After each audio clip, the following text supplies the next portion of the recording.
സർവ കൃഷ്ണാർപ്പണമസ്തു. ഓണം കേരളത്തിൻ്റെ ആത്മാവായി മാറിയൊരു ഉത്സവം. പൂക്കളുടെ സൗന്ദര്യവും സദ്യയുടെ സമൃദ്ധിയും ഒരുമയുടെ സന്ദേശവും ഒത്തുചേർന്ന ഉത്സവം. എന്നാൽ ഈ ഓണത്തിൻ്റെ എല്ലാം പിന്നിൽ ഒരു ദൈവീക കഥയുണ്ട്. ആ കഥയുടെ ഹൃദയഭൂമി അതാണ് തൃക്കാക്കര. എറണാകുളം ജില്ലയിലെ കൊച്ചി നഗരപരിസരമായ തൃക്കാക്കരയിൽ അവിശ്വസനീയമായ ചരിത്രവും ഐതിഹ്യങ്ങളും ചുവന്ന് നിലകൊള്ളുന്ന ഒരു വിശുദ്ധ ക്ഷേത്രം തൃക്കാക്കര വാമനമൂർത്തി ക്ഷേത്രം. ഇന്ത്യയിൽ വാമന സങ്കല്പത്തിലുള്ള വളരെ ചുരുക്കം ക്ഷേത്രങ്ങളിൽ ഒന്നായ ഈ സ്ഥലം ഭക്തിയും പാരമ്പര്യവും ചേർന്നൊരു അപൂർവ അനുഭവമാണ്. ഇവിടുത്തെ പ്രധാന പ്രതിഷ്ഠ ചതുർബാഹുവായ മഹാവിഷ്ണുവാണ്. ശംഖ്, ചക്രം, ഗദ, താമര ഇവ 4 കൈകളിലായി കിഴക്കോട്ട് ദർശനമായി നിൽക്കുന്ന ഭഗവാൻ. എന്നാൽ ഈ ക്ഷേത്രം അറിയപ്പെടുന്നത് ഭഗവാന്റെ 5ാമത്തെ അവതാരമായ വാമനൻ്റെ പേരിലാണ്. ഈ ക്ഷേത്രത്തിന് മറ്റൊരു പ്രത്യേകതയുണ്ട്. വൈഷ്ണവ ക്ഷേത്രമായിട്ട് ശിവനും ഇവിടെ തുല്യ പ്രാധാന്യത്തിൽ വാഴുന്നു. ആചാരപ്രകാരം ആദ്യം ശിവനെ ദർശിച്ച ശേഷമാണ് വാമനനെ ദർശിക്കേണ്ടത്. ഇത് തന്നെ ഈ ക്ഷേത്രത്തിൻ്റെ ആത്മീയ സമത്വത്തിൻ്റെ തെളിവാണ്.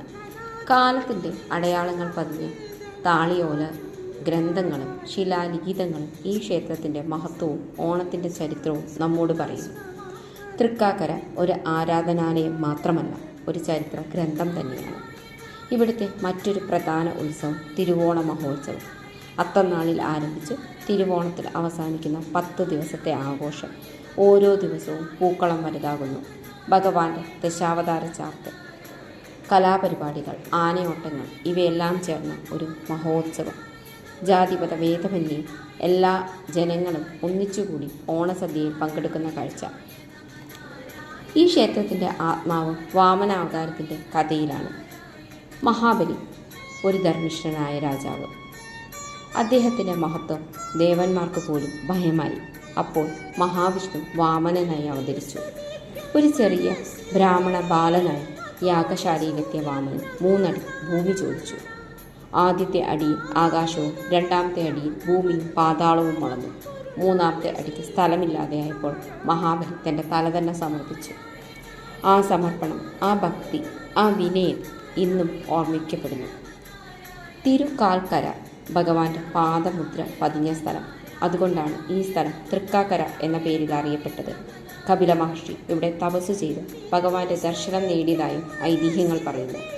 8 ഏക്കറിലധികം വിസ്തൃതിയുള്ള ക്ഷേത്ര സമുച്ചയം, വൃത്താകൃതിയിലുള്ള ശ്രീകോവിൽ, ചെമ്പുമേഞ്ഞ മേൽക്കൂര, സ്വർണ്ണത്താഴികക്കുടം.